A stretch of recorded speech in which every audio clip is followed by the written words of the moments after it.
എന്താണ് personal selling അല്ലെങ്കിൽ salesmanship എന്ന് നോക്കാം.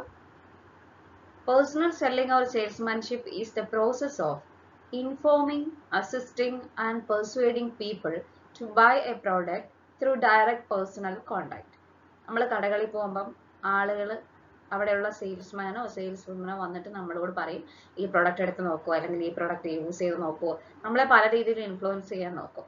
ഇത്തരത്തിൽ അവർ ചെയ്യുന്ന പ്രോസസ്സ് എന്താണ്? ആ ഒരു പ്രൊഡക്റ്റിനെ കുറിച്ച് കാര്യങ്ങൾ നമ്മളെ ഇൻഫോം ചെയ്തു തരുന്നു, അല്ലെങ്കിൽ നമ്മളെ ഒരു പ്രൊഡക്റ്റ് സെലക്ട് ചെയ്യാൻ അസിസ്റ്റ് ചെയ്യുന്നു. ഒരു പേഴ്സണൽ കോണ്ടാക്റ്റിൽ കൂടെയാണ് ഇത് ചെയ്യുന്നത്. ഇതിനെയാണ് പേഴ്സണൽ സെല്ലിംഗ് അല്ലെങ്കിൽ സെയിൽസ്മാൻഷിപ്പ് എന്ന് പറയുന്നത്.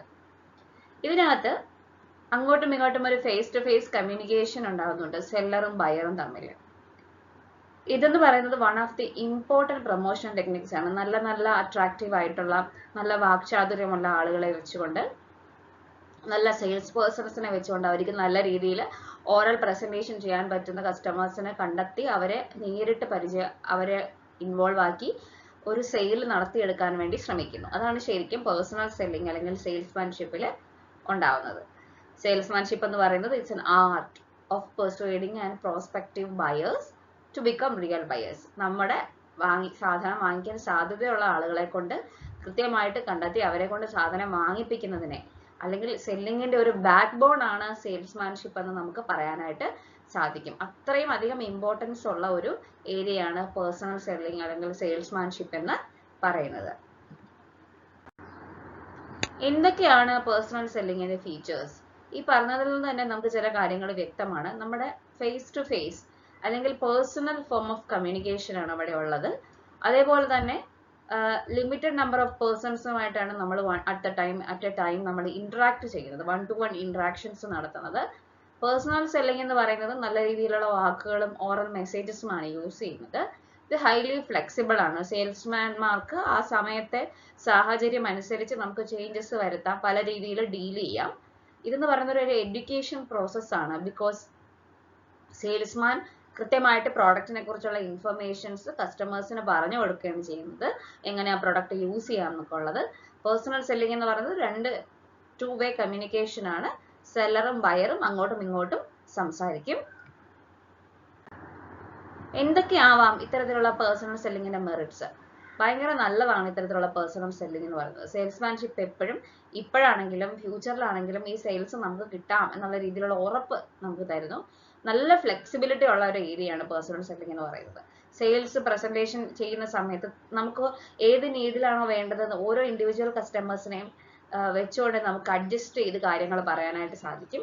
പേഴ്സണൽ സെല്ലിംഗ് എന്ന് പറയുന്നത് കസ്റ്റമേഴ്സിനെ നല്ല രീതിയിൽ എഡ്യൂക്കേറ്റ് ചെയ്യുന്നതാണ്, ഫീച്ചേഴ്സിനെ കുറിച്ചും പ്രോഡക്ട്സിനെ കുറിച്ചും ഒക്കെ. ഗുഡ് സെയിൽസ്മാൻ എന്ന് പറയുന്നത് നല്ല ഫ്രണ്ട്ലി ആയിട്ടുള്ള പേഴ്സണൽ റിലേഷൻഷിപ്പ് മെയിൻറ്റെയിൻ ചെയ്യുന്നതായിരിക്കും കസ്റ്റമേഴ്സുമായിട്ട്. This relationship helps to improve sales image. എന്തൊക്കെ ആണ് പേഴ്സണൽ സെല്ലിങ്ങിന്റെ റോൾ എന്ന് നോക്കാം. ബിസിനസ്മാനെ സംബന്ധിച്ചിടത്തോളം ഭയങ്കര ഇമ്പോർട്ടൻ്റ് ആണ് പേഴ്സണൽ സെല്ലിംഗ് എന്ന് പറയുന്നത്. ഓരോ ബിസിനസ്മാനും പേഴ്സണൽ സെല്ലിംഗ് എന്ന് പറയുന്നത് വളരെ എഫക്റ്റീവ് ആയിട്ടുള്ള ഒരു പ്രൊമോഷണൽ ടൂളാണ്. പേഴ്സണൽ സെല്ലിംഗ് എപ്പോഴും ആളുകളെ അല്ലെങ്കിൽ കസ്റ്റമേഴ്സിനെ നല്ല രീതിയിൽ ഇൻഫ്ലുവൻസ് ചെയ്യാനും പ്രോഡക്ട്സിന്റെ മെറിറ്റ്സിനെ കുറിച്ച് കൂടുതൽ പറയാനും അതുവഴി സെയിൽസ് കൂട്ടാനും എപ്പോഴും ശ്രമിച്ചുകൊണ്ടിരിക്കും. അപ്പോൾ ഒരു ബിസിനസ്മാനെ സംബന്ധിച്ചിടത്തോളം അദ്ദേഹത്തിന് പേഴ്സണൽ സെല്ലിംഗ് എന്ന് പറയുന്നത് വളരെ എഫക്റ്റീവ് ആയിട്ടുള്ള ഒരു പ്രൊമോഷണൽ ടൂളാണ്. ദെൻ ഫ്ലെക്സിബിൾ ടൂളാണ്. ഭയങ്കര ഫ്ലെക്സിബിൾ ആണ്. ഏത് രീതിയിലുള്ള പ്രൊമോഷൻ മെത്തേഡ്സ് എടുത്താലും സെയിൽസ് പ്രൊമോഷൻസ് നടത്താൻ വേണ്ടിയിട്ട് വളരെ ഫ്ലെക്സിബിൾ ആയിട്ടൊരു കാര്യമാണ് പേഴ്സണൽ സെല്ലിംഗ് എന്ന് പറയുന്നത്. ഏത് പർച്ചേസിങ് സിറ്റുവേഷൻസിൽ വേണമെങ്കിലും നമുക്ക് ഇത് അഡോപ്റ്റ് ചെയ്യാനായിട്ട് പറ്റും. പിന്നെ വേസ്റ്റേജ് ഓഫ് എഫേർട്സ് മിനിമൈസ് ചെയ്യും. കാരണം പൊതുവെ പേഴ്സണൽ സെല്ലിങ്ങിന് ഉണ്ടാകുന്ന വേസ്റ്റേജ് മിനിമമാണ്. നമ്മൾ മാക്സിമം കാര്യങ്ങൾ പറഞ്ഞാൽ കസ്റ്റമേഴ്സ് അത് കേൾക്കുകയും നമ്മുടെ കയ്യിൽ നിന്നൊരു പ്രൊഡക്റ്റ് എടുക്കുകയും ചെയ്യും. Then customer attention and relationship. Personal selling helps in creating interest and develop lasting relationship between the sales persons and customers. This is very much needed to achieve these business objectives. അതായത് നല്ലൊരു customer അവിടെ വന്നു, ഒരു ഷോപ്പിൽ വന്നു, അവിടെ deal ചെയ്യുന്ന സെയിൽസ്മാനുമായിട്ട് നല്ലൊരു റിലേഷൻഷിപ്പ് ഉണ്ടാക്കി നമ്മൾ പറയണോ അയാൾ അവിടെ ഉണ്ടെങ്കിൽ നമുക്ക് കറക്റ്റായിട്ട് പ്രോഡക്റ്റ് എടുത്ത് തരും. അപ്പൊ ആ ഒരു സെയിൽസ്മാന്റെ കഴിവ് കൊണ്ട് നമുക്ക് ആ കസ്റ്റമർ വീണ്ടും നമ്മളിലേക്ക് എത്തുകയാണ്. അപ്പൊ നമുക്ക് കസ്റ്റമറിന് നല്ലൊരു അറ്റൻഷൻ കിട്ടുകയും നമുക്ക് ആ കസ്റ്റമർ റീറ്റെയിൻ ചെയ്യാൻ പറ്റുകയും ആ കസ്റ്റമറുമായിട്ട് നല്ലൊരു റിലേഷൻഷിപ്പ് മെയിൻറ്റെയിൻ ചെയ്യാനായിട്ട് പറ്റുകയും സാധിക്കും. പിന്നെ ഒരു പുതിയ പ്രോഡക്റ്റ് ഇൻട്രൊഡ്യൂസ് ചെയ്യുന്ന സമയത്തുള്ള റോള്. പേഴ്സണൽ സെല്ലിംഗ് വളരെ ഇമ്പോർട്ടൻ്റ് ആണ്. ഒരു പുതിയ പ്രോഡക്റ്റ് ആണ് എസ്പെഷ്യലി ഒരു കസ്റ്റമറിന് കൊടുക്കുന്നതെങ്കിൽ. അപ്പം നമ്മൾ സ്ഥിരം ഉപയോഗിക്കുന്ന ഒരു പ്രോഡക്റ്റ് ആണ് നമ്മൾ വാങ്ങിക്കാൻ പോകുന്നതെങ്കിൽ we know that how to use that product, what are the features of that product, right? പക്ഷെ ഒരു പുതിയ പ്രോഡക്റ്റ് ആണെങ്കിൽ we don't know about the how to use that product and what is the benefits of that product, what makes unique that particular product എന്നൊക്കെ. അപ്പം ഒരു personal ആയിട്ടുള്ള ഒരു selling ചെയ്യുന്ന ഒരു സെയിൽസ്മാൻ ഉണ്ടെങ്കിൽ അയാൾ നമുക്ക് പറഞ്ഞു തരും ഇതൊക്കെയാണ് ഇന്നതൊക്കെയാണ് ഈ പ്രോഡക്റ്റിന്റെ ഫീച്ചേഴ്സ്. സോ സാർ ഇത് ഇങ്ങനെ യൂസ് ചെയ്ത് കഴിഞ്ഞാൽ നമുക്ക് ഇങ്ങനെ തന്നെ വരാം. അപ്പം നമുക്കൊരു പുതിയ പ്രോഡക്റ്റ് ഇൻട്രൊഡ്യൂസ് ചെയ്യുന്ന സമയത്ത് വളരെ ഇമ്പോർട്ടൻ്റ് ആണ്. അതുപോലെ പേഴ്സണൽ ആയിട്ടുള്ള റാപ്പോ ക്രിയേറ്റ് ചെയ്യാനായിട്ട് കസ്റ്റമേഴ്സുമായിട്ട് നല്ല രീതിയിലുള്ള റിലേഷൻഷിപ്പ് ക്രിയേറ്റ് ചെയ്യുമ്പോൾ നമ്മുടെ ഒരു കോമ്പറ്റീറ്റീവ് സ്ട്രെങ്ത് ആണ് കൂടുന്നത്. ഇനി കസ്റ്റമേഴ്സിന് എത്രത്തോളം ഇമ്പോർട്ടൻ്റ് ആണ് ഇത്തരത്തിലുള്ള പേഴ്സണൽ സെല്ലിങ്ങിന് നോക്കാം. എപ്പോഴും നമ്മുടെ നീഡ് ഐഡന്റിഫൈ ചെയ്യാനായിട്ട് സഹായിക്കും. പേഴ്സണൽ സെല്ലിംഗ് എപ്പോഴും കസ്റ്റമേഴ്സിന് നല്ല രീതിയിൽ നമ്മുടെ നീഡ് എന്താണ് അതെങ്ങനെ സാറ്റിസ്ഫൈ ചെയ്യാന്നുള്ളത് സഹായിക്കുന്നു. അതേപോലെ തന്നെ ലേറ്റസ്റ്റ് ആയിട്ടുള്ള മാർക്കറ്റ് ഇൻഫർമേഷൻസ് പേഴ്സണൽ സെല്ലിംഗ് വഴി നമ്മളായിട്ടുള്ള കസ്റ്റമേഴ്സിന് എന്താണ് മാർക്കറ്റിൽ നടക്കുന്നത്, എന്താണ് ആ മാർക്കറ്റിലെ പർട്ടിക്കുലർ ഇൻഫർമേഷൻസ് എന്തൊക്കെയാണ്, വില ചേഞ്ച് ചെയ്യുന്ന രീതി എന്തൊക്കെയാണ്, പ്രൊഡക്റ്റുകൾ ഏതൊക്കെ അവൈലബിൾ ആയിട്ടുണ്ട്, ഏതെങ്കിലും ഷോർട്ടേജ് ഉണ്ടോ, അല്ലെങ്കിൽ ഉടനെ ഏതെങ്കിലും പുതിയ പ്രോഡക്റ്റ് വരുമോ, ഇങ്ങനെയുള്ള കാര്യങ്ങളൊക്കെ നമുക്ക് പറഞ്ഞു തരുന്നത് സെയിൽസ്മാൻമാരാണ്. അപ്പം നമുക്ക് ലേറ്റസ്റ്റ് ആയിട്ടുള്ള മാർക്കറ്റ് ഇൻഫർമേഷൻസ് കിട്ടും. പിന്നെ എക്സ്പേർട്ട് അഡ്വൈസ് ആണ്. അതായത് ഇവര് ഈ സെയിൽസ്മാൻമാരുടെ ഒരു പ്രത്യേകത എന്ന് പറഞ്ഞാൽ അവർ അവിടെ നിന്ന് ഈ കാര്യങ്ങളെ കുറിച്ച് എക്സ്പ്ലെയിൻ ചെയ്ത് പഠിച്ച് റിസർച്ച് ചെയ്ത് നിൽക്കുന്നവരാണ്. അപ്പൊ നമുക്ക് അവരുടെ ഒരു എക്സ്പേർട്ട് അഡ്വൈസ് ആണ് അവിടെ കിട്ടുന്നത്. അപ്പൊ കസ്റ്റമേഴ്സിന് നല്ല രീതിയിലുള്ള ഒരു പർച്ചേസ് നടത്താനായിട്ട് സഹായിക്കുന്നു. പിന്നെ inducing customers to purchase new products helps in improving their standard of living. നമ്മളൊരു പർട്ടിക്കുലർ പ്രോഡക്റ്റ് വാങ്ങിക്കാനായിട്ട് ചെയ്യുന്നു, നമ്മൾക്ക് അതിനെക്കുറിച്ച് പുതിയൊരു പ്രോഡക്റ്റിനെ കുറിച്ച് നമുക്ക് സെയിൽസ്മാൻ ഇൻട്രൊഡ്യൂസ് ചെയ്ത് തരുമ്പം അത് കൊള്ളാലോ എന്നോർത്ത് നമ്മളത് വാങ്ങിക്കുമ്പം ഓട്ടോമാറ്റിക്കലി നമ്മുടെ ഒരു സ്റ്റാൻഡേർഡ് ഓഫ് ലിവിങ് അവിടെ ഹയർ ആവുകയാണ്. നമ്മളൊരു ബെറ്റർ പ്രോഡക്റ്റ് ഉപയോഗിക്കുകയാണ്. നമ്മുടെ സാമൂഹികപരമായിട്ട് നമ്മളത് വളരെയധികം ഉയർത്താനായിട്ട് സഹായിക്കും. ഇനി നമ്മളിപ്പം ബിസിനസ്മാൻ്റെ ഇമ്പോർട്ടൻസ് നോക്കി, അതേപോലെ തന്നെ കസ്റ്റമേഴ്സിന് എന്തൊക്കെ ഇമ്പോർട്ടൻസ് കിട്ടും, ഇനി സൊസൈറ്റിക്ക് എന്തൊക്കെ ഇമ്പോർട്ടൻസ് ആണ് പേഴ്സണൽ സെല്ലിംഗ് അല്ലെങ്കിൽ സെയിൽസ്മാൻഷിപ്പ് വഴി കിട്ടുന്നത് നമുക്ക് നോക്കാം. Convert latest demand into effective demand. അതായത് നമുക്ക് വളരെ ലേറ്റസ്റ്റ് ആയിട്ട് വന്നിട്ടുള്ള ഡിമാൻഡുകളെ ഏറ്റവും നല്ല ഡിമാൻഡാക്കി മാറ്റാനായിട്ടും പുതിയ പ്രോഡക്ട്സ് അങ്ങനെ തന്നെ ഇൻട്രൊഡ്യൂസ് ചെയ്യാനായിട്ടും അല്ലെങ്കിൽ ആ രീതിയിൽ നല്ല സർവീസസ് കൊടുക്കാനായിട്ടും എക്കണോമിക് ഗ്രോത്ത് ഉണ്ടാക്കാനായിട്ടും ഒക്കെ ഇത് വളരെയധികം സഹായിക്കും. അതേപോലെ തന്നെ സൊസൈറ്റിനെ സംബന്ധിച്ചിടത്തോളം എംപ്ലോയ്മെന്റ് ഓപ്പർച്യൂണിറ്റീസ്. സെയിൽസ്മാൻ എന്ന് പറഞ്ഞു കഴിഞ്ഞാൽ ഒരുപാട് ആളുകൾക്ക് ജോലി കിട്ടുന്ന ഒരു ഓപ്പണിംഗ് ആണ് സെയിൽസ്മാൻ അല്ലെങ്കിൽ സെയിൽസ് വുമൻ എന്ന് പറയുന്നത്. പേഴ്സണൽ സെല്ലിംഗ് എപ്പോഴും ഒരുപാട് എംപ്ലോയ്മെന്റ് ഓപ്പർച്യൂണിറ്റീസ് അൺഎംപ്ലോയ്ഡ് യൂത്തിന് കൊടുക്കാറുണ്ട്. പിന്നെ mobility of sales people. There are greater degree of mobility of sales people which promotes travel and tourism in the country.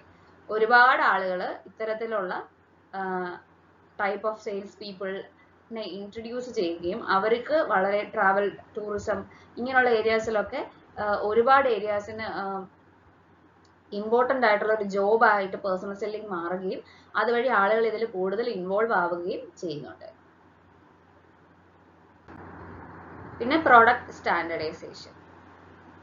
Personal selling എപ്പോഴും സാമൂഹികപരമായിട്ട് നമ്മൾ നോക്കുമ്പം നല്ല രീതിയിലുള്ള പ്രോഡക്റ്റുകൾ കൊണ്ടുവരാനായിട്ട്, കാരണം അവർക്ക് ഒരു പ്രോഡക്റ്റ് കസ്റ്റമറിന് പറഞ്ഞു കൊടുക്കുമ്പം അത് നല്ല പ്രോഡക്റ്റ് അല്ലെങ്കിൽ അതിന് സ്റ്റാൻഡേർഡ് ഇല്ലെങ്കിൽ അവർക്ക് ഒരിക്കലും പറഞ്ഞു കൊടുക്കാനായിട്ട് പറ്റത്തില്ല.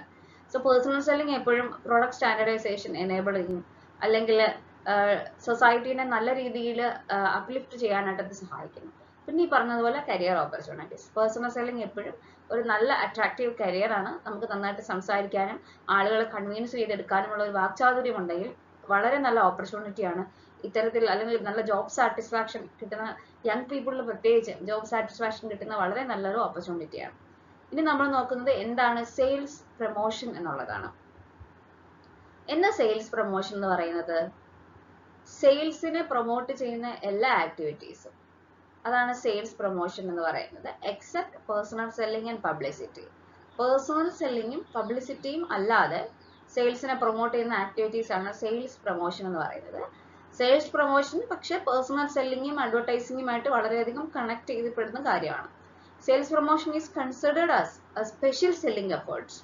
നമുക്ക് സെയിൽസ് കൂട്ടാൻ വേണ്ടിയിട്ട് വളരെ സ്പെഷ്യലായിട്ട് നമ്മൾ ഇടുന്ന ചില സാധനങ്ങളാണ് സെയിൽസ് പ്രൊമോഷൻ എന്ന് പറയുന്നത്. ഇപ്പം നമുക്ക് ഡിസ്കൗണ്ട് കൊടുക്കുക, കോണ്ടസ്റ്റുകൾ വെക്കുക, ഫ്രീ ഗിഫ്റ്റുകൾ കൊടുക്കുക, അല്ലെങ്കിൽ ഡിസ്ട്രിബ്യൂഷൻസ് ഒക്കെ എന്തെങ്കിലും ഫ്രീ ആയിട്ട് ചെയ്യുക, ഫിസിക്കലായിട്ട് ഡിസ്ട്രിബ്യൂഷൻസ് കൊടുക്കുക. സോ ഇതൊക്കെ എന്താണ്? സെയിൽസ് പ്രൊമോഷൻ ആണ്. അപ്പം നമ്മൾ സെയിൽസ് ആക്സലറേറ്റ് ചെയ്യാനായിട്ട് ഇൻവോൾവ് ആയിട്ട് നമ്മൾ ചെയ്യുന്ന ചില അഡീഷണൽ ആയിട്ടുള്ള ആക്ടിവിറ്റീസ് അല്ലെങ്കിൽ അഡീഷണൽ ആയിട്ടുള്ള ചില എഫേർട്ടുകളാണ് നമുക്ക് സെയിൽസ് പ്രൊമോഷൻ എന്ന് പറയാൻ പറ്റുന്നത്. സെയിൽസ് പ്രൊമോഷൻ പേഴ്സണൽ സെല്ലിങ്ങുമായിട്ട് വളരെയധികം ലിങ്ക്ഡ് ആണ്. ഇനി എന്തൊക്കെയാണ് സെയിൽസ് പ്രൊമോട്ട് ചെയ്യുന്നത് കൊണ്ടുള്ള മെറിറ്റ്സ്? പ്രോഡക്റ്റിന് നല്ല ഡിമാൻഡ് ഉണ്ടാകും. ഇങ്ങനത്തെ ആ പ്രോഡക്റ്റിന്റെ കൂടെ പണ്ട് നമുക്ക് ഈ പിയേഴ്സിന്റെ കൂടെയൊക്കെ മാല കിട്ടും, നല്ല പ്രിൻസസ് മാല പോലെയൊക്കെ കിട്ടും, അല്ലെങ്കിൽ ഹോർലിക്സിന്റെ കൂടെ ബോട്ടിൽ കിട്ടും എന്നൊക്കെ പറയുമ്പോൾ നമുക്ക് എസ്പെഷ്യലി കിഡ്സിന് ഓട്ടോമാറ്റിക്കലി ആ പ്രോഡക്റ്റ് വാങ്ങിക്കാനുള്ള ടെൻഡൻസി വരും. So it helps to create demand for the products. രണ്ട്, it helps to increase sales കൂട്ടാനായിട്ട് സഹായിക്കുന്നു. അതേപോലെ തന്നെ ഇത് സ്ട്രോങ് ആയിട്ട് ഇൻസെന്റീവ്സ് കൊടുക്കാനും ഗുഡ്സ് നല്ല രീതിയിൽ പെട്ടെന്ന് വാങ്ങിക്കാനും നമ്മളെ കേപ്പബിൾ ആക്കുന്നു. കോമ്പറ്റീഷൻ മീറ്റ് ചെയ്യാനായിട്ട്, നല്ല സെയിൽസ് പ്രൊമോഷൻ കൊടുത്തു കഴിഞ്ഞാൽ കോമ്പറ്റീഷൻ ഈസി ആയിട്ട് നമുക്ക് മീറ്റ് ചെയ്യാനായിട്ട് പറ്റും. ഒരു ഫേമിനെ സംബന്ധിച്ചിടത്തോളം ആ ഫേമിന്റെ റെപ്യൂട്ടേഷൻ എൻഹാൻസ് ചെയ്യാനായിട്ട് സഹായിക്കുന്നു. അതേപോലെ തന്നെ പുതിയ പ്രോഡക്ട്സ് ആദ്യമേ തന്നെ ഒരു ഡിമാൻഡ് ഒക്കെ കൊണ്ടുവന്ന് ക്രിയേറ്റ് ചെയ്യാൻ ഇത്തരത്തിലുള്ള സെയിൽസ് പ്രൊമോഷൻ ടെക്നിക്സ് കൊണ്ട് പറ്റും. ഇനി എന്തൊക്കെ ഡീമെറിറ്റ്സ് ആണ് ഇത്തരത്തിലുള്ള സെയിൽസ് പ്രൊമോഷൻ ഉള്ളതെന്ന് ചോദിച്ചു കഴിഞ്ഞാൽ, ശരിക്കും അതിനൊരു ടെമ്പററി ലൈഫേ ഉള്ളൂ, ഷോർട്ട് ലൈഫേ ഉള്ളൂ. ഇപ്പം നമുക്ക് കോണ്ടസ്റ്റുകൾ വെക്കാം, ചിലപ്പം കൂടിപ്പോയ ഒരു 4 മാസത്തേക്ക് കോണ്ടസ്റ്റുകൾ വെക്കാൻ പറ്റും. അത് കഴിഞ്ഞ് വീണ്ടും വീണ്ടും കോണ്ടസ്റ്റ് വെക്കുമ്പോൾ അതിനൊരു ഇൻട്രസ്റ്റ് ഇല്ലാതായി പോകും. അതേപോലെ തന്നെ ബ്രാൻഡിന്റെ ഇമേജ് അത് അഫക്ട് ചെയ്യും. ഭയങ്കര സെയിൽസ് പ്രൊമോഷനാണ് ആ ബ്രാൻഡിന് പേരുണ്ടായത് മൊത്തം ഇത്തരത്തിലുള്ള പ്രൊമോഷൻ ടെക്നിക്സുകൾ ഉപയോഗിച്ചിട്ടാണെന്നൊക്കെ പറയുമ്പോഴത്തേക്കും അത് ബാഡ്ലി അതിനെ അഫക്ട് ചെയ്യുന്ന ഒരു കാര്യമാണ്. സെയിൽസ് പ്രൊമോഷൻ ആക്ടിവിറ്റീസ് എന്ന് പറയുമ്പോഴത്തേക്കും നോൺ റെക്കറിങ് ആയിരിക്കണം. അതായത് എപ്പോഴെപ്പോഴും അത് സംഭവിക്കുമ്പോഴത്തേക്കും അത് ഭയങ്കര അരോചകമായിട്ട് തോന്നും. കസ്റ്റമേഴ്സിന് ഫീൽ ചെയ്യണം അവർക്ക് ഇൻസെന്റീവ്സ് കിട്ടുന്നുണ്ട് എന്നൊക്കെ ഉള്ളത്.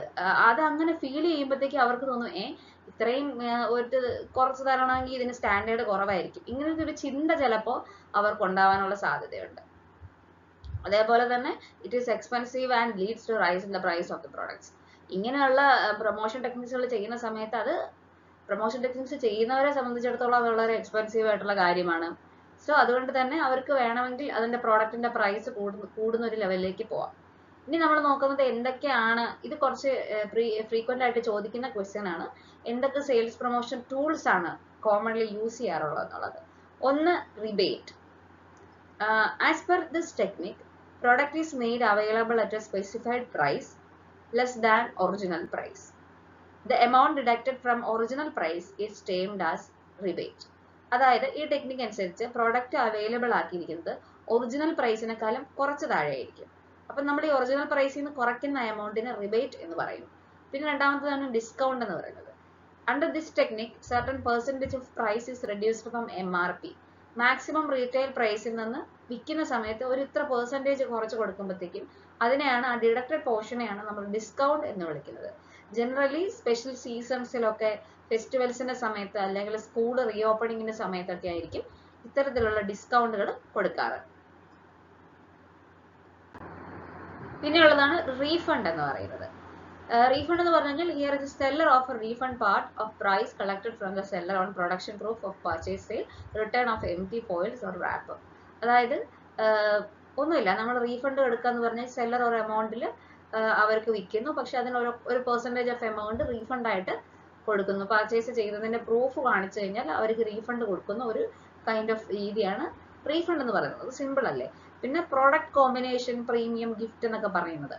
അതായത് നമുക്ക് ഒരു പ്രോഡക്റ്റിന്റെ കൂടെ ഇപ്പം ഞാൻ പറഞ്ഞില്ലേ, പിയേഴ്സിന്റെ കൂടെ മാല കിട്ടി, അല്ലെങ്കിൽ ഹോർലിക്സിന്റെ കൂടെ ബോട്ടിൽ കിട്ടി എന്നൊക്കെ പറയുന്നത്. അതായത് ബയർക്ക് പ്രോഡക്റ്റിന്റെ കൂടെ ഒരു ഗിഫ്റ്റ് കൊടുക്കുന്നത്. ഇപ്പൊ ടൂത്ത് ബ്രഷിന്റെ കൂടെ ടൂത്ത് പേസ്റ്റിന്റെ കൂടെ ടൂത്ത് ബ്രഷ് തരുന്നു, ഇങ്ങനെയൊക്കെ. ദെൻ നെക്സ്റ്റ് ആണ് quantity gift. Here the marketer offer additional quantity of products along with the quantity purchase of the buyer. അതായത് നമ്മൾ ഇത്ര ബൈ 2 get 1 ഫ്രീ എന്നൊക്കെ കണ്ടിട്ടില്ലേ, അല്ലെങ്കിൽ ബൈ 3 get 1, ബൈ 4 get 2 എന്നൊക്കെ പറഞ്ഞിങ്ങനെ, അല്ലെങ്കിൽ ഇപ്പം ഒരു ഓഫർ ഉണ്ട്, 100 gram എക്സ്ട്രാ ഇതിനകത്ത് അവൈലബിൾ ആണ്. അപ്പൊ ഇങ്ങനെയുള്ള ക്വാണ്ടിറ്റി ബേസ് ചെയ്ത് കൊടുക്കുന്ന ഗിഫ്റ്റ് ആണ് ക്വാണ്ടിറ്റി ഗിഫ്റ്റ് എന്ന് പറയുന്നത്. പിന്നെ ഇൻസ്റ്റന്റ് ആയിട്ടുള്ള ഡ്രോസ്, സൈൻ ഗിഫ്റ്റ് ഒക്കെ, സ്ക്രാച്ച് കാർഡ്സ്, അല്ലെങ്കിൽ ഇൻസ്റ്റന്റ് ആയിട്ട് എന്തെങ്കിലും നമുക്കിപ്പോൾ കാർ വാങ്ങിക്കുമ്പോൾ, ടീഷർട്ട്സ് വാങ്ങിക്കുമ്പോൾ, കമ്പ്യൂട്ടർ വാങ്ങിക്കുമ്പോഴൊക്കെ നമുക്ക് എന്തെങ്കിലും ചിലപ്പോൾ ഒരു കാർഡ് തന്നിട്ട് സ്ക്രാച്ച് ചെയ്ത് ചെയ്യാൻ പറയും, അല്ലെങ്കിൽ ബേഴ്സ് ക്രാക്കർ എന്നൊക്കെ പറഞ്ഞ് ഇൻസ്റ്റന്റ് ആയിട്ടുള്ള ഡ്രോസും അല്ലെങ്കിൽ ഇൻസ്റ്റന്റ് ആയിട്ട് ഗിഫ്റ്റ് കിട്ടുന്ന രീതിയും ഒക്കെ പ്രോബബിളി ഒരു കൈൻഡ് ഓഫ് സെയിൽസ് പ്രൊമോഷൻ ടൂളാണ്. നെക്സ്റ്റ് വൺ ആണ് ലക്കി ഡ്രോ. ലക്കി ഡ്രോ എന്ന് പറഞ്ഞു കഴിഞ്ഞാൽ നമ്മളൊരു പ്രോഡക്റ്റ് വാങ്ങിക്കുന്ന സമയത്ത് നമ്മൾ ഇത്ര പെർസെൻറ്റേജ് കൂടുതൽ വാങ്ങിച്ചു കഴിയുമ്പോൾ നമുക്കൊരു കൂപ്പൺ കിട്ടും. ആ കൂപ്പൺ നമ്മൾ നമ്മുടെ അഡ്രസ്സൊക്കെ എഴുതി നമ്മളൊരു ബോക്സിനകത്ത് ഫില്ല് ചെയ്തിടും. ആ കൂപ്പണിന്റെ ഒരു റെസീറ്റ് നമ്മുടെ കയ്യിൽ ഉണ്ടായിരിക്കും. ഒരു എൻഡ് ഓഫ് ദി ഡേയിൽ അവരെന്ത് ചെയ്യും, ഒരു പർട്ടിക്കുലർ പീരീഡ് കഴിയുമ്പോൾ അവർ അതിനകത്തുനിന്ന് ലക്കി ഡ്രോ എടുത്ത് നമ്മളെ സെലക്ട് ചെയ്യും. അപ്പം നമ്മൾ നമ്മുടെ ഉള്ള റെസിപ്റ്റ് കൊണ്ട് കൊടുക്കുമ്പോൾ നമ്മളാണ് വിന്നറെങ്കിൽ നമുക്ക് അതിനുള്ള പ്രൈസ് കിട്ടും. പിന്നെ ഉള്ളതാണ് ഫ്രീ സാമ്പിൾസ് എന്ന് പറയുന്നത്. ഫ്രീ സാമ്പിൾസ് എന്ന് പറഞ്ഞു കഴിഞ്ഞാൽ ഈ പ്രോഡക്റ്റിന്റെ ഒരു പ്രൊമോഷൻ ചെയ്യുന്നതിന്റെ ഭാഗമായിട്ട് പ്രോഡക്റ്റിന്റെ കൂടെ ചെറിയ ക്വാണ്ടിറ്റിയിൽ സാധനം അറ്റാച്ച് ചെയ്ത് വെക്കും, സാമ്പിൾസ് ആയിട്ട്. അപ്പൊ നമുക്ക് എന്ത് ചെയ്യാം, ഈ സാമ്പിൾ യൂസ് ചെയ്ത് നോക്കിയിട്ട്, ഫ്രീ സാമ്പിൾ യൂസ് ചെയ്ത് നോക്കിയിട്ട് നമുക്ക് ആ പ്രോഡക്റ്റ് വാങ്ങിക്കാനായിട്ട് പറ്റും. പിന്നെ ഉള്ളതാണ് കോണ്ടസ്റ്റുകൾ. ചില ഫേമുകൾ കോണ്ടസ്റ്റുകൾ വെക്കാറുണ്ട് കൺസ്യൂമേഴ്സിനെ അട്രാക്ട് ചെയ്യാൻ വേണ്ടിയിട്ട്. അവർക്ക് കോമ്പറ്റീഷൻ പോലെ കോണ്ടസ്റ്റ് വെക്കും, പാർട്ടിസിപ്പേറ്റ് ചെയ്യാം, വിന്നേഴ്സിന് അട്രാക്റ്റീവ് ആയിട്ടുള്ള പ്രൈസസ് കൊടുക്കും. ഇപ്പം വളരെ ഫേമസ് ആയിട്ടുള്ള റിയാലിറ്റി ഷോ ആണ് idea star singer. Idea star singer ഒരു കാലം മുഴുവൻ കോൺഫിഡന്റ് ഗ്രൂപ്പ് എന്ന് പറഞ്ഞിട്ടുള്ള ഒരു കൺസ്ട്രക്ഷൻ കമ്പനിയാണ് പ്രൈസ് കൊടുത്തുകൊണ്ടിരുന്നത്. സോ അവരൊക്കെ കോണ്ടസ്റ്റ് അവരിത് വെക്കുന്നത് അവരുടെ പേര് വലുതാവാൻ വേണ്ടിയിട്ടാണ് അവര് ഇതിന്റെ സ്പോൺസേഴ്സ് ആയിട്ടൊക്കെ വരുന്നത്. സോ അവര് വെക്കുന്ന അല്ലെങ്കിൽ ഒരു പല രീതിയിൽ ഇപ്പൊ ബാലരമ, ബാലഭൂമി പോലെയുള്ള മാഗസിൻസ് ഇതുപോലെ കോണ്ടസ്റ്റുകൾ വെക്കാറുണ്ട്. അവര് ലിറ്റിൽ മാസ്റ്റർ അല്ലെങ്കിൽ ലിറ്റിൽ സൂപ്പർ സ്റ്റാർ എന്നൊക്കെ പറഞ്ഞ് ഇങ്ങനെ കോണ്ടസ്റ്റുകൾ വെക്കും. സോ ഇതൊക്കെ അതിന്റെ ഭാഗമായിട്ടുള്ളതാണ്. Next, full finance at 0%. Marketers of consumer goods automobiles offer easy financing scheme like 24 easy installments, so full amount needn't pay at the time of purchase, installments without interest. അതായത് sometimes ആളുകൾക്ക് car വാങ്ങിക്കുന്ന സമയത്ത് അല്ലെങ്കിൽ അങ്ങനത്തെ എന്തെങ്കിലും product വാങ്ങിക്കുന്ന സമയത്ത് ഈ പ്രോഡക്റ്റ് നിങ്ങൾക്ക് ഇൻസ്റ്റാൾമെന്റ് ആയിട്ട് വാങ്ങിക്കാം, അപ്പൊ നിങ്ങൾക്ക് ഒരു പൈസയും തരാതെ തന്നെ ആദ്യം വാങ്ങിച്ചിട്ട് പോകാം, ഇങ്ങനെയുള്ള ഓഫറുകൾ കൊടുക്കുക. അതിനാണ് ഫുൾ ഫിനാൻസ് അറ്റ് 0% എന്ന് പറയുന്നത്. പിന്നെ മണി റീഫണ്ട് ഓഫർ. ബയർ സാറ്റിസ്ഫൈഡ് അല്ല, നിങ്ങൾ ഇത് ഉപയോഗിക്കൂ, നിങ്ങൾ ഇതിൽ സാറ്റിസ്ഫൈഡ് അല്ല എന്നുണ്ടെങ്കിൽ നിങ്ങൾ അതിന്റെ മുഴുവൻ പൈസയും നമ്മൾ റീഫണ്ട് ചെയ്ത് തരും. ഇങ്ങനെയുള്ള ഓഫർ കൊടുക്കുന്നതിനാണ് മണി റീഫണ്ട് ഓഫർ എന്ന് പറയുന്നത്. ഇനി നമ്മൾ പറയാൻ പോകുന്ന ഒരു ടേം ആണ് പബ്ലിസിറ്റി. പബ്ലിസിറ്റി എന്ന് പറഞ്ഞു കഴിഞ്ഞാൽ അതൊരു നോൺ പേഴ്സണൽ ആയിട്ടുള്ള ഫോം ഓഫ് കമ്മ്യൂണിക്കേഷൻ ആണ്. Like it is generally takes place when favorable news is presented in mass media about a product or service. It is unpaid form of communication. അതായത് നിങ്ങൾ ചില സിനിമകൾ നിങ്ങൾ കണ്ടിട്ടില്ലേ, അധികം അഡ്വർടൈസ്മെന്റ് ഒന്നും ഇല്ലാതെ വന്ന്, അധികം പ്രൊമോഷൻ ഒന്നും ഇല്ലാതെ വന്ന് മൗത്ത് പബ്ലിസിറ്റിയിൽ കൂടെ അല്ലെങ്കിൽ അതൊരു വൈഡ് ആയിട്ട് ആളുകളിലേക്ക് എത്തി അതുവഴി അവർ ഫേമസ് ആവും, ആ പടം വളരെ ഹിറ്റ് ആവും. അപ്പൊ അതുപോലെ പബ്ലിസിറ്റി കൊണ്ട് ഉദ്ദേശിക്കുന്നത് noun form of personal communication ആണ്. ജനറലി ഇത് ടേക്ക് പ്ലേസ് ചെയ്യുന്നത് മാസ് മീഡിയയുടെ അടുത്തേക്ക് ഒരു പ്രോഡക്റ്റിനെ കുറിച്ചോ ഒരു സർവീസിനെ കുറിച്ചോ വളരെ മാസ് ആയിട്ട് അതിലേക്ക് എത്തുന്നു.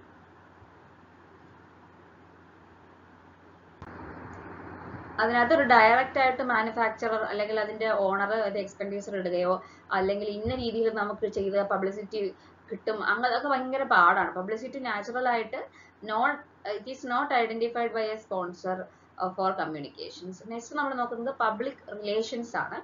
പബ്ലിക് റിലേഷൻസ് എന്ന് പറയുമ്പോഴത്തേക്കും which refer to the communication activities design to create and maintain favourable image of an organisation. Public relation എന്ന് പറയുന്നത് ചില കമ്മ്യൂണിക്കേഷൻ ആക്ടിവിറ്റീസ് ആണ്. അത് ഡിസൈൻ ചെയ്തിരിക്കുന്നത് ആ ഓർഗനൈസേഷനെ കുറിച്ച് നല്ലൊരു ഇമേജ് ക്രിയേറ്റ് ചെയ്യുക. അതായത് ഒരു പ്ലാൻഡ് ആയിട്ടുള്ള എഫേർട്ടാണ് ഒരു ഓർഗനൈസേഷൻ കൊണ്ടുവരികയാണ്, എങ്ങനെ ഒരു കുറെ ആളുകളുടെ ആറ്റിറ്റ്യൂഡിനെ ഇൻഫ്ലുവൻസ് ചെയ്യാം, അതിനാണ് പബ്ലിക് റിലേഷൻസ് എന്ന് പറയുന്നത്. പബ്ലിസിറ്റി എപ്പോഴും കസ്റ്റമേഴ്സിനെ അട്രാക്ട് ചെയ്യുകയും നല്ല രീതിയിൽ കമ്പനി പ്രോഡക്ട്സ് വാങ്ങിക്കാനായിട്ട് ഹെൽപ്പ് ചെയ്യുകയും ചെയ്യുന്നു. Publicity is the practice of managing communication between an organisation and public. Often public relations R conducted through media. Publicity natural ആയിട്ട് ഉണ്ടാകുന്ന ഒരു കാര്യവും പബ്ലിക് റിലേഷൻസ് മെയിൻറ്റെയിൻ ചെയ്യുന്നത് മീഡിയ ഒക്കെ യൂസ് ചെയ്ത് പല രീതിയിൽ എംപ്ലോയീസിനെയും കസ്റ്റമേഴ്സിനെയും ഇൻവെസ്റ്റേഴ്സിനെയും ഷെയർ ഹോൾഡേഴ്സിനെയും ജനറൽ പബ്ലിക്കിനെയും പല രീതിയിൽ ഇൻഫ്ലുവൻസ് ചെയ്യുന്നു. അപ്പം അതിന് വേണ്ടിയിട്ട് ഫേവറബിൾ ആയിട്ടുള്ള ഒരു ഇമേജ്, ഒരു അവയർനെസ് ക്രിയേറ്റ് ചെയ്യപ്പെടുന്നു, ഒരു ഗുഡ് വില്ല് ഓർഗനൈസേഷനെ കുറിച്ച് ക്രിയേറ്റ് ചെയ്യപ്പെടുന്നതിനാണ് അങ്ങനെ പറയുന്നത്. നെക്സ്റ്റ് ആണ് എന്തൊക്കെ ഫങ്ഷൻസ് ആണ് പബ്ലിക് റിലേഷൻസിനകത്ത് വരുന്നത്. ഒന്ന് press relations. Public relations department media ആയിട്ട് നല്ല കോൺടാക്ട് വയ്ക്കും.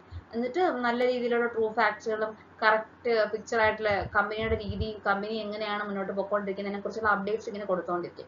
സോ അവരിങ്ങനെ ഓരോ ക്ലിപ്പിംഗ്സ് ഇടുമ്പോൾ നമ്മൾ ഓട്ടോമാറ്റിക്കലി അവരെ കുറിച്ചൊരു ഇമേജ് നമുക്ക് കിട്ടും. രണ്ടാണ് പ്രോഡക്റ്റ് പബ്ലിസിറ്റി. പുതിയ പ്രോഡക്റ്റുകളൊക്കെ വന്നു കഴിഞ്ഞാൽ സ്പെഷ്യൽ എഫേർട്സ് ഇട്ട് അത് പബ്ലിസൈസ് ചെയ്യും. കമ്പനിക്ക് നല്ല രീതിയിലുള്ള ഒരു അറ്റൻഷൻ കിട്ടാൻ വേണ്ടിയിട്ട് പുതിയ പ്രോഡക്റ്റ് ആ കമ്പനി ഇറക്കിയിട്ടുണ്ട്, so we have to notice that എന്ന് പറഞ്ഞ് ആൾക്കാരെ കൊണ്ട് അത് അറിഞ്ഞില്ലേ ആ കമ്പനി ഇന്ന പ്രോഡക്റ്റ് ഇറങ്ങിയിട്ടുണ്ട്. അപ്പൊ അത് ഇപ്പം ഫേസ്ബുക്ക് വഴിയൊക്കെ നമ്മൾ കണ്ടിട്ടില്ലേ, മീഡിയ വഴി പല രീതിയിൽ അതിങ്ങനെ കറങ്ങി നടക്കും. നെക്സ്റ്റ് ആണ് corporate communication. Image of the organisation needs to be promoted through communicating with public and employees within the organization. This is done through help of newsletters, audio visuals, etc. അതായത് നല്ല രീതിയിൽ ന്യൂസ് ലെറ്റേഴ്സിൽ കൂടെയും പല രീതിയിലുള്ള audio വിഷ്വൽസിൽ കൂടെയും പബ്ലിക്കിനെയും എംപ്ലോയീസിനെയും നല്ല രീതിയിൽ അവരെ ഉപയോഗിച്ചുകൊണ്ട് നല്ല രീതിയിലുള്ള പ്രൊമോഷൻസ് നടത്തുന്നു. പിന്നെ ലോബിയിങ് എന്ന് പറഞ്ഞു കഴിഞ്ഞാൽ organization has to often deals with government officials and ministers in various departments in respect of matters relating to trade and commerce. Public relation department has a big role to play in prompting or defeating regulations that affect them. അതായത് എപ്പോഴും ഗവൺമെന്റിലെ കുറെ ആളുകളുമായിട്ട് ഇവരൊരു connection വെച്ചിട്ട് അതിൽ വരുന്ന law and ഓർഡേഴ്സുമായിട്ട് ബന്ധപ്പെട്ടുള്ള കാര്യങ്ങൾ, അതേപോലെ തന്നെ റെഗുലേഷൻസ്, ഇതെല്ലാം എപ്പോഴും ഇങ്ങനെ അറിഞ്ഞു വെച്ചുകൊണ്ടിരിക്കും. അപ്പൊ അതിനനുസരിച്ചായിരിക്കണം ഇവർ കാര്യങ്ങൾ ചെയ്യുന്നത്. അതിനാണ് ലോബിയിങ് എന്ന് പറയുന്നത്. പിന്നെ ഉള്ളതാണ് കൗൺസിലിംഗ്. പബ്ലിക് റിലേഷൻസ് ഡിപ്പാർട്ട്മെന്റ് എപ്പോഴും മാനേജ്മെന്റിനെയും അല്ലെങ്കിൽ ജനറൽ ഇഷ്യൂസിനെ കുറിച്ചുള്ള പബ്ലിക്കിനെ അഫക്ട് ചെയ്യുന്ന കാര്യങ്ങളെ കുറിച്ച് കമ്പനിയെ അറിയിച്ചുകൊണ്ടിരിക്കും. അപ്പൊ കമ്പനി എന്ത് ചെയ്യും, അതിനനുസരിച്ച് കാര്യങ്ങൾ മുന്നോട്ട് ചെയ്യും. അപ്പൊ അതിനാണ് കൗൺസിലിംഗ് എന്ന് പറയുന്നത്. ഇനി എന്തൊക്കെ അഡ്വാൻറ്റേജസ് ആണ് പബ്ലിക് റിലേഷൻസിനുള്ളത്? ഒന്ന് ക്രെഡിബിലിറ്റി.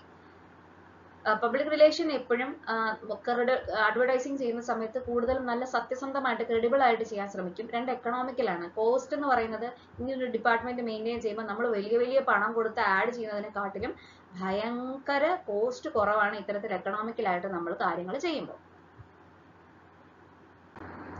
പിന്നെ receiving more attention. Public relations ചെയ്യുന്ന സമയത്ത് ന്യൂസിനോടെയാണ് നമ്മൾ കാര്യങ്ങൾ ചെയ്യുന്നത്. അപ്പൊ കുറെ ആളുകളുടെ മാസീവ് ആയിട്ടുള്ള അറ്റൻഷൻ നമുക്ക് കിട്ടും. അതേപോലെ തന്നെ positive image. Effective public relations activities എപ്പോഴും നല്ല രീതിയിലുള്ള പോസിറ്റീവ് ഇമേജ് കിട്ടാനായിട്ട് സഹായിക്കും. ഇനി എന്തൊക്കെ ടൂൾസ് ആണ് ഇതുപോലെ പബ്ലിക് റിലേഷൻസ് ചെയ്യാൻ ഉപയോഗിക്കുന്നത് നമുക്ക് നോക്കാം. ഇപ്പൊ ഓൾറെഡി നിങ്ങൾക്ക് മനസ്സിലായിട്ടുണ്ട്. ഒന്ന് ന്യൂസ് ആണ്. ന്യൂസ് കവറേജ് കൊടുക്കുക, കോർപ്പറേറ്റ് സ്റ്റോറീസ് കൊടുക്കുക, ഇവന്റ്സിനെ കുറിച്ച് ഇടയ്ക്കിടയ്ക്ക് അപ്ഡേറ്റ് ചെയ്യുക, ഇതെല്ലാം കമ്പനിക്ക് ഫേവറബിൾ ആയിട്ട് പബ്ലിക്കിന്റെ ഒരു ഐസ് കിട്ടാനായിട്ട് ഹെൽപ്പ് ചെയ്യും. പിന്നെ സ്പീച്ചസ്. കമ്പനി എക്സിക്യൂട്ടീവ്സിന്റെ, ഷെയർ ഹോൾഡേഴ്സിന്റെ അടുത്തും അല്ലെങ്കിൽ ബാങ്കേഴ്സിന്റെ അടുത്തും പല സെലക്റ്റീവ് ആയിട്ടുള്ള കസ്റ്റമർ ഗ്രൂപ്പും എംപ്ലോയീസും ഒക്കെ നടത്തുന്ന നല്ല പ്രസംഗങ്ങൾ കമ്പനിയുടെ ഇമേജ് കൂട്ടാനായിട്ട് സഹായിക്കുന്നുണ്ട്.